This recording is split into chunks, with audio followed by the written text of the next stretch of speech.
بسم اللہ الرحمن الرحیم الحمدللہ رب العالمین۔ السلام علیکم عزیز طالبات۔ پاکستان کی ابتدائی مسائل ہم لوگ ڈسکس کر رہے ہیں۔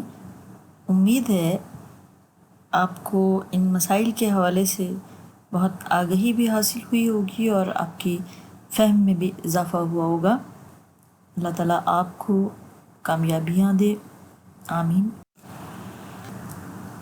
آج کے لیکچر کا موضوع ریاست جموں کشمیر کے حوالے سے ہے کہ پاکستان کو جو ابتدائی مسائل درپیش ہوئے ان میں ریاستوں کے الحاق کا مسئلہ بھی شامل تھا۔ ہم نے باقی ریاستیں کر لی ہیں، آج ریاست جموں کشمیر کو الگ سے ڈسکس کرنے کا مقصد یہ ہے کہ یہ وہ برننگ ایشو ہے، یہ وہ اہم مسئلہ ہے جو آج بھی پاکستان کی بقا کا مسئلہ ہے۔ نقشے کو دیکھنے سے آپ کو پتہ چلے گا کہ پاکستان، انڈیا یہ وہ دو ملک ہیں جو 1947 کو آزاد ہوئے برٹش گورنمنٹ سے، اور کشمیر ایک پرنسلی اسٹیٹ تھا جس نے فیصلہ کرنا تھا کہ وہ انڈیا میں جائے یا پاکستان کے ساتھ الحاق کرے۔ اس پرنسلی اسٹیٹ کا رقبہ 84,471 مربع میل تھا۔ اس کی ٹوٹل آبادی 40 لاکھ کے لگ بھگ تھی۔ حکمران یہاں پر راجہ ہری سنگھ تھا جو ایک ہندو ڈوگرا راجہ تھا۔ مسلم آبادی 80% تھی۔ ریاست جموں کشمیر انتہائی جغرافیائی لحاظ سے انتہائی اہمیت کی حامل ریاست ہے، پاکستان کے لیے بھی اور انڈیا کے لیے بھی۔ اس کی اگر ہم سرحدوں کو دیکھیں، ریاست جموں کشمیر کی باؤنڈریز کو، تو یہ ایک طرف تبت سے جا کر ملتی ہیں، دوسری طرف چائنا، چین، روس، انتہائی اہم طاقتیں، ایٹامک طاقتیں ہیں۔ اس وقت تو بھی نہیں تھا، مگر آج میں بھی ہم اگر اہمیت اس کے ساتھ ساتھ دیکھیں، کیونکہ آج بھی یہ مسئلہ ویسے ہی امپورٹنٹ ہے اور پاکستان کے ساتھ اس کی سرحدیں ملتی ہیں، پاکستان کے ساتھ اس کی سڑکوں کا رابطہ ہے۔ 1947 میں پاکستان میں بہنے والے تمام دریاؤں کا مرکز جہلم جناب سندھ کا مرکز ریاست جموں کشمیر ہے۔ پاکستان کی تمام زراعت ان دریاؤں میں جو بہہ کر پانی آتا ہے اس پر منحصر ہے، یعنی تمام جو ہماری فصلیں ہیں وہ ان دریاؤں کے پانی سے ہمیں حاصل ہوتی ہیں۔ جنگی نقطہ نظر سے زراعت بھی ایک امپورٹنٹ جنگی نقطہ نظر کے حوالے سے بات ہے کہ اگر آپ کسی ملک کو پانی دینا بند کر دیں اور وہاں کی زراعت ختم ہو جائے تو یہ بتائیں کہ کھائیں پیئیں گی کہاں پر؟ سونا، چاندی، ہیرے، جواہرات، ہر چیز جتنی مرضی اکٹھی کر لیں، جب تک گندم چاول نہیں ملے گا تب تک انسان کی بقا مشکل ہوتی ہے۔ تو جنگی نقطہ نظر سے کشمیر پر قبضے کے بعد مغربی پاکستان 1947 میں وہ مغربی پاکستان ہمارا پورشن تھا، کیونکہ مشرقی پاکستان اور مغربی پاکستان اس وقت یونائٹڈ پاکستان تھے۔ تو مغربی پاکستان یعنی اب موجودہ پاکستان کے بہت سے علاقے بھارتی حملوں کی زد میں ہیں۔ مہاتما گاندھی صاحب کو یہی نقطہ نظر سب سے زیادہ اپیل کرتا تھا۔ انہیں یہ بھی پتہ تھا کہ دریا یہاں پر ہیں، مرکز پاکستان کے تمام دریاؤں کا مرکز ریاست جموں کشمیر ہے۔ جموں کشمیر اس مقام پر ہے کہ وہاں سے پاکستان کے تمام اہم علاقے بھارتی حملوں کی زد میں ہو سکتے ہیں۔ ریڈ کلف صاحب جو فیصلہ کروانے آئے تھے دونوں ملکوں میں علاقوں کی تقسیم کا، پنجاب اور بنگال کے حوالے سے، تو انتہائی بددیانتی کرتے ہوئے مسلم اکثریتی علاقے پٹھان کوٹ اور گرداسپور کو انہوں نے بھارت کے حوالے کر دیا۔ اس لیے کہ بھارت اور کشمیر کے درمیان جو تعلق قائم رہ سکتا تھا وہ پٹھان کوٹ کے ذریعے جاتی ہوئی ایک سڑک سے، یعنی انڈیا اگر کشمیر جانا چاہے تو پھر صرف اور صرف سڑک کا ایک رستہ اس کے پاس وہی تھا جو پٹھان کوٹ، گرداسپور کی تحصیل پٹھان کوٹ سے جاتا تھا۔ ہندو ڈوگرا راجا نے، ہری سنگھ نے 14 اگست 1947 کے بعد جو اپنا فیصلہ لینا تھا کہ ہندوستان کے ساتھ الحاق کرے یا پاکستان کے ساتھ، تو اس نے پاکستان کے ساتھ سٹینڈ سٹل ایگریمنٹ کر لیا، یعنی معاملے کو ابھی جوں کا توں رکھے، بعد میں دیکھیں گے کہ اس معاملے کے ساتھ کیا کرتے ہیں، کیونکہ راجا ہری سنگھ کی خواہش بھارت کے ساتھ الحاق کرنے کی تھی، اور چونکہ 80% آبادی مسلمانوں کی تھی اور استصواب رائے کا حق دیا گیا تھا ان آبادیوں کو جو زیادہ تعداد میں مسلمان تھی یا ہندو تھیں، تو ہندوستان نے اس حق کو تو کہیں اور استعمال نہیں کیا کہ ان آبادیوں کا حق بنتا ہے، لیکن کشمیر میں تو یہ حق استعمال نہیں کیا، مگر حیدرآباد میں وہ ضرور بولا کہ یہ حق استعمال ہونا چاہیے تھا۔ تو بہرحال ہندو ڈوگرا راجا ہری سنگھ نے پاکستان کے ساتھ جوں کا توں معاملہ رکھنے کا معاہدہ کر لیا۔ اس وقت کے ریاست جموں کشمیر کے معاملات کو، پولیٹیکل معاملات کو دیکھیں تو ہمیں پتہ چلتا ہے کہ وہاں پر اہم سیاسی جماعتیں اپنا کردار ادا کر رہی تھیں۔ آل جموں کشمیر مسلم کانفرنس جو 1931 سے 1931 سے کشمیریوں کی آزادی اور خود مختاری کے لیے کام کر رہی تھی، شیخ عبداللہ صاحب اس کے اچھے لیڈر تھے، چودھری غلام عباس صاحب اس کے اچھے لیڈر تھے، یہ بنانے والے ہی تھے، یہ تھے۔ آپس میں ان کے کلیش ہو گئے، مسائل ہو گئے، تو شیخ عبداللہ صاحب آل جموں کشمیر مسلم کانفرنس سے الگ ہو گئے اور انہوں نے آل جموں کشمیر نیشنل کانفرنس بنا لی، کیونکہ کانگریس کا، ان کو نہرو صاحب کی دوستی مل گئی، کانگریس کا ساتھ مل گیا، تو پھر انہیں وہاں کی تمام کمیونٹیز کے حقوق یاد آ گئے تھے مسلمانوں کے حقوق سے زیادہ۔ اس لیے ریاست جموں کشمیر کی جب ہم بات کرتے ہیں تو اہم دو سیاسی رہنما ہماری نظر میں ہوتے ہیں، شیخ عبداللہ صاحب اور چودھری غلام عباس صاحب۔ یہ دونوں چونکہ ریاست جموں کشمیر کی پولیٹیکل اسٹیبلٹی کے لیے اور انڈیپینڈنسی کے لیے کام کر رہے تھے، آزادی کے لیے کام کر رہے تھے، چنانچہ ان کو جیل بھیج دیا گیا تھا۔ بھارت نے 1947 میں آزادی کے بعد اپنی حمایت حاصل کرنے کے لیے جیل میں قید کانگریس کے حمایتی کشمیری لیڈر شیخ عبداللہ صاحب کو رہا کروا دیا تھا، تاکہ وہ عام پبلک میں آ کر بھارت کی مدد کریں، جبکہ مسلم کانفرنس کے چودھری غلام عباس صاحب کو قید میں رہنے دیا گیا۔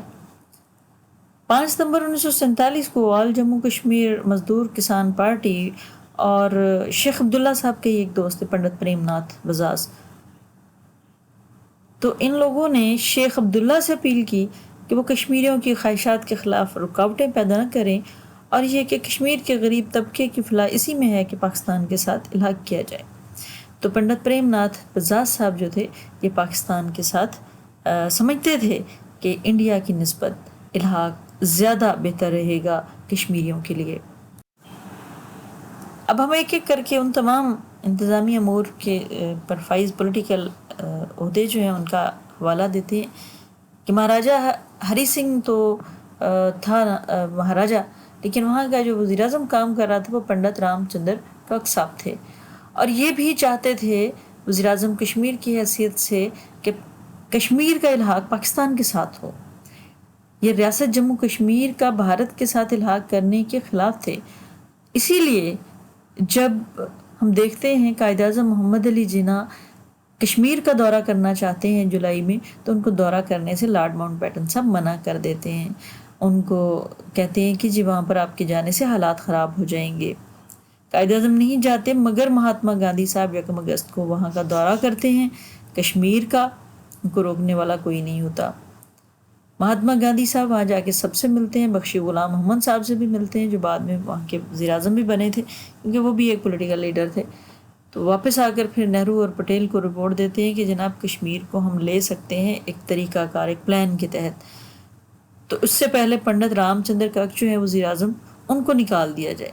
چنانچہ مہاتما گاندھی صاحب واپس آئے اور پنڈت صاحب کو ان کے عہدے سے فارغ کر دیا گیا تھا۔ ان کے بعد جنگ سنگھ جو تھا اس کو وزیر اعظم مقبوضہ جموں کشمیر بنایا گیا۔ یہ ایک ملٹری مین تھا، اور ملٹری مین کی کوئی دل نہیں ہوتا، اور خاص طور پر ایک ہندو متعصب جب بندہ ہوگا تو اس کے سامنے مسلمان تو کچھ بھی نہیں تھے۔ اس بندے نے مسلمانوں کا قتل عام آ کر مہاراجہ ہری سنگھ کے ساتھ مل کر یہاں مسلمانوں کا قتل عام کروانا شروع کر دیا۔ پہلے ہری سنگھ نے ایک آرڈر جاری کیا مسلمانوں کو ڈس آرم کرنے کا، مطلب مسلمانوں سے ہتھیار رکھوانے کا معاہدہ کیا، آرڈر دیا، اور پھر اس کے بعد جب مسلمانوں نے ہتھیار رکھ دیے تو پھر ان کا قتل عام شروع کروا دیا۔ تو 10 اگست 1947 سے 14 اکتوبر 1947 تک یہ شخص جنگ سنگھ وزیر اعظم مقبوضہ جموں کشمیر رہا بھارتی مدد کے لیے۔ وزیر اعظم مقبوضہ جموں کشمیر مہر چند مہاجن صاحب 15 اکتوبر 1947 کو انہوں نے چارج سنبھالا، اور 5 مارچ 1948 تک یہ کام کرتے رہے۔ ان کے بعد وزیر اعظم مقبوضہ جموں کشمیر شیخ عبداللہ صاحب کو بنا دیا۔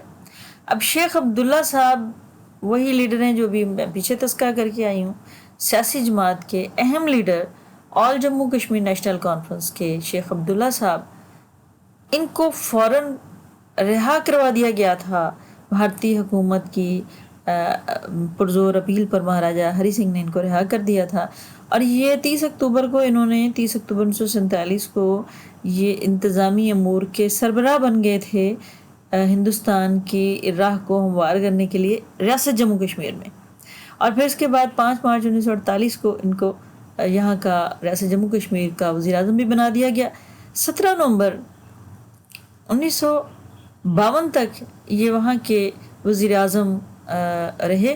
پھر 17 نومبر 1952 کے بعد جو اسمبلی بنی تو ہری سنگھ کو تو ڈسمس کر دیا گیا، لیکن ان کو ابھی فی الحال رکھا، اور پھر اگست میں ان کو بھی 8 اگست 1953 کو شیخ عبداللہ صاحب کو بھی وزارت عظمیٰ سے ہٹا دیا گیا تھا۔ تو ان کے اوپر ایلیگیشنز لگائی گئی تھیں مختلف قسم کی، لیکن اصل معاملہ تو یہی تھا کہ شیخ عبداللہ صاحب سے جب تک کام لینا تھا بھارت کو لے لیا، اور پھر اس کے بعد ان کو فارغ کر دیا گیا تھا۔ اب اگلے وزیر اعظم بخشی غلام محمد صاحب تھے، یہ بھی آل جموں کشمیر نیشنل کانفرنس کے اہم لیڈر تھے۔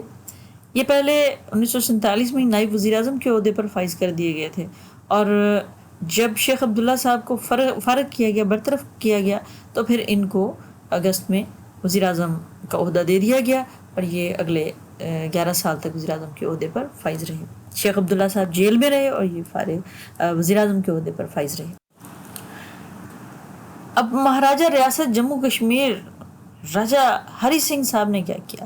انہوں نے وزیر اعظم جنگ سنگھ کے ساتھ مل کر مسلمانوں کا قتل عام کیا، اتنا قتل عام کیا کہ آپ دیکھیں لندن ٹائمز رپورٹ دیتا ہے کہ 2,37,000 کشمیری مسلمانوں کو قتل کر دیا گیا۔ باقی پاکستان ہجرت کرنے لگے، کیونکہ مقصد یہی تھا کہ اگر استصواب رائے کروایا جاتا ہے اور 80% آبادی مسلمانوں کی ہے 40 لاکھ میں سے، تو پھر آپ سوچ سکتی ہیں کہ مسلمان تو زیادہ تعداد ہونے کی وجہ سے کشمیر کو بھارت کا حصہ نہ بننے دیتے۔ چنانچہ مسلمانوں کا قتل عام کروایا گیا، بالکل ویسے ہی جیسے مہاراجہ کپور تھلا اور مہاراجہ پٹیالہ نے اپنے علاقے کے مسلمانوں کا قتل عام کروایا تھا۔ انہی کے مشورے سے اب یہاں کشمیر میں یہ کام ہو رہا تھا۔ کلکتہ کی اخبار اسٹیٹسمین کے مطابق سرکاری فوج کے زیر نگرانی 5 لاکھ سے زیادہ مسلمانوں کو قتل کر دیا گیا تھا۔ اب جب یہ قتل مسلمانوں کے قتل عام کی اطلاع پھیلتی ہے، یہ کوئی چھوٹی بات نہیں ہے، اخبارات بھی خبریں دینے لگ گئے ہیں اور سینا گزٹ خبریں بھی آگے پہنچنے لگ گئی ہیں، تو پھر مسلمان کا بھائی ہوتا ہے۔ اخوت کے اس جذبے نے مسلمانوں کو تڑپا کے رکھ دیا جو کشمیری مسلمان تھے، اور وہ ہتھیار بھی نہیں تھے ان کے پاس ہتھیار لینے کے لیے. خاص طور پر پونچھ کا جو علاقہ ہے کشمیر کا، وہاں پر تقریباً 60,000 وہ فارغ بندے بیٹھے ہوئے تھے، جنہوں نے فوجی تھے، جو برٹش فوج کے فوجی تھے، جنہوں نے ریٹائر ہو گئے تھے دوسری جنگ عظیم لڑنے کے بعد. تو جیسے ہی انہیں قتل عام کی خبر ملتی ہے، وہ پاکستان کی سائڈ پر جو قبائلی علاقہ جاتے ہیں وہاں پہنچ جاتے ہیں اسلحے کے لیے، اسلحہ لینے کے لیے. تو قبائلیوں کو بھی پتہ چل جاتا ہے کہ ہمارے مسلمان بھائیوں کے ساتھ کیا ہو رہا ہے، کشمیری مسلمان بھائیوں کے ساتھ جو ہے وہ ان کا قتل عام ہو رہا ہے. چنانچہ وہ بھی ان کے ساتھ جنگ لڑنے کے لیے آ جاتے ہیں، اور اصل سردار عبدالقیوم خان صاحب اپیل کرتے ہیں جہاد کی سارے لوگوں سے، سارے مسلمانوں سے. تو پھر پونچھ کے مسلمان بھی، قبائلی مسلمان بھی یہ جنگ لڑنے آتے ہیں، سرکاری فوج کو یہ آ کر مقابلہ کرتے ہیں، روکتے ہیں، اور ان کو پیچھے تک یعنی کشمیر آزاد کروانا شروع کر دیتے ہیں. اسی اسنا میں سردار ابراہیم صاحب جو ہیں یہ 24 اکتوبر 1947 کو پونچھ میں آزاد کشمیر کی آزاد حکومت قائم کر لیتے ہیں. اب 27 اکتوبر 1947 کو 24 کو انہوں نے آزاد حکومت قائم کر لی، تو 27 اکتوبر 1947 کو مہاراجہ صاحب جو ہیں، مہاراجہ ہری سنگھ، باقاعدہ طور پر بھارت کے ساتھ الحاق کا معاہدہ کر لیتے ہیں، اور پھر بھارت اپنی افواج وہاں کشمیر میں داخل کر دیتا ہے. کشمیری مجاہدین سردار عبدالقیوم خان کی رہنمائی میں بھارتی افواج کا مقابلہ کرتے ہوئے، اس کو شکست دیتے ہوئے 2-3 مہینے مزید ایسے مقام پر پہنچا دیتے ہیں جو آج لائن آف کنٹرول کہلاتے ہیں، کیونکہ وہاں آ کر بھارت کی بس ہو گئی. بھارت نے اقوام متحدہ میں جنگ بندی کی اپیل کر دی تھی، اور سلامتی کونسل نے اس مسئلے کو سنا اور پھر کہا کہ استصواب رائے وہاں پر ہونا چاہیے، جو قانون آزادی ہند کے مطابق حق بنتا تھا کشمیریوں کا. 80% مسلمان آبادی تھی وہاں پر. اس وقت تو جنگ بند کر دی گئی. 1 جنوری 1949 کی جو جنگ بندی کی اپیل تھی اس پہ جنگ بندی کر دی گئی، لیکن اس سے پہلے 21 اپریل 1948 21 اگست 1948 یعنی تاریخوں میں بار بار جو ہے وہ سلامتی کونسل اقوام متحدہ قراردادیں پاس کر رہی ہے، جنگ بندی کی اپیلیں کر رہی ہے، مگر بھارت جنگ نہیں بند کر رہا. جب بھارت جنگ سے نہیں رک رہا تو پھر کشمیری مجاہدین بھی جنگ سے نہیں رک رہے، تو یہ جنگ بند نہیں ہوئی. لیکن 1 جنوری کو پھر یہ جنگ بند ہو جاتی ہے. 1 جنوری کی اب اس کے بعد کیا ہوتا ہے؟ اس کے بعد یہ ہوتا ہے کہ اقوام متحدہ مسئلہ کشمیر کے حل کے لیے، چونکہ اب اس کے دروازے پر یہ حل آ گیا ہے، تو اس کے حل کے لیے اپنے بندے بھیجتے، اپنے نمائندے بھیجتے، اپنے ریپرزنٹیٹیوز ہندوستان بھیجتی ہیں، بھارت بھیجتی ہیں کشمیر کے مسئلے کو دیکھنے کے لیے. مارچ 1949 میں ایڈمرل نمی صاحب آتے ہیں، پھر دسمبر 1949 میں جنرل میکناٹن صدر جو تھے سیکورٹی کونسل کے وہ آتے ہیں، پھر مئی 1950 میں سر اوون ڈکسن آتے ہیں، مارچ 1951 میں فرینک پی گراہم جو ہیں امریکی سینیٹر وہ آتے ہیں. لیکن یہ سارے کے سارے یہ کہہ کر چلے جاتے ہیں کہ ہم فیل ہو گئے، بھارت نہیں ماننے والا، بھارت نہیں مانے گا. تو میں نہ مانوں کی رٹ لگانے والے بھارت نے نہ ہی افواج کو ریاست کشمیر سے نکالا اور نہ ہی اقوام متحدہ کی قراردادوں کے مطابق استصواب رائے کروایا. البتہ کیا کہ کانگریس نواز جو شیخ عبداللہ صاحب تھے ان کی مدد سے کشمیر میں الیکشن کروا دیے اقوام متحدہ کی قراردادوں کے بالکل برعکس. اور ان الیکشن میں کوئی بھی نہیں تھا. مقابلے پر شیخ عبداللہ کے تو 75 نشستیں بلا مقابلہ جیت لیں. اپنی مرضی کی اسمبلی بن گئی. بھارت نے اپنی مرضی کی اسمبلی سے بھارت سے کشمیر کے الحاق کی توثیق کروا لی. اب یہ وزیر اعظم بھارت جو ہیں جواہر لال نہرو صاحب شیخ عبداللہ کے ساتھ بات چیت میں ان کی تصویر ہے. تو اب جب انہوں نے توثیق کروا لی، 1951 میں اسمبلی بنی تھی، 1952 میں انہوں نے توثیق کروائی. 17 نومبر 1952 کو ہری سنگھ کی حکومت جو تھی مہاراجہ کی، اب اس کو مکمل بھارت بے دخل کر دیتا ہے، اور اس کے بعد آہستہ آہستہ بہانے کرتا ہوا شیخ عبداللہ صاحب کو بھی 8 اگست کو وزارت عظمیٰ سے نکال دیتا ہے، کیونکہ کام اس کا ختم ہو گیا. اب اس نے ان کو فارغ کر دیا سب کو. اب بخشی غلام محمد صاحب جو ہیں جو نائب وزیر اعظم کے طور پر کام کر رہے تھے اور کانگریس کے یس مین تھے، وہ ہر حال میں بھارت کے ساتھ کشمیر کے الحاق چاہتے تھے. تو انہیں پھر وزارت عظمیٰ دے دی جاتی ہے۔ 1965 میں آ کر بھارت ایک نیا عہدہ تخلیق کر لیتا ہے جس کو وزارت اعلیٰ کہتے ہیں، وزیر اعلیٰ وہاں پر بنانے شروع کر دیتا ہے، وزارت عظمیٰ ختم ہو جاتی ہے، یعنی چینج جو ہے وہ انتظامی عہدوں میں لا کے بھارت آہستہ آہستہ کشمیر کو اپنا حصہ بنا لیتا ہے۔ اس کے بعد بھارت نے اقوام متحدہ کی کسی قرارداد کی آج تک کوئی پرواہ نہ کی، اور اتنے بے گناہ کشمیریوں کا قتل عام کیا ہے، اس قتل عام پر نہ بھارت کو افسوس ہوا اور نہ ہی کسی عالمی طاقت یا انسانی حقوق کی تنظیم نے اس کا نوٹس لیا ہے۔ مسئلہ کشمیر پر پاکستان اور بھارت کے مابین 3 جنگیں ہو چکی ہیں، سینکڑوں جھڑپیں ہو چکی ہیں، ہر سال کتنی جھڑپیں ہوتی ہیں، سینکڑوں بندے ڈیتھ ہو گئی ہے ان کی، کشمیریوں کی، اور سرحدوں پر جو انسان رہتے ہیں ان کی، لیکن آج تک یہ مسئلہ حل ہونے میں نہیں آیا، اور پاکستان ابھی بھی اقوام متحدہ سے امید رکھے ہوئے ہے۔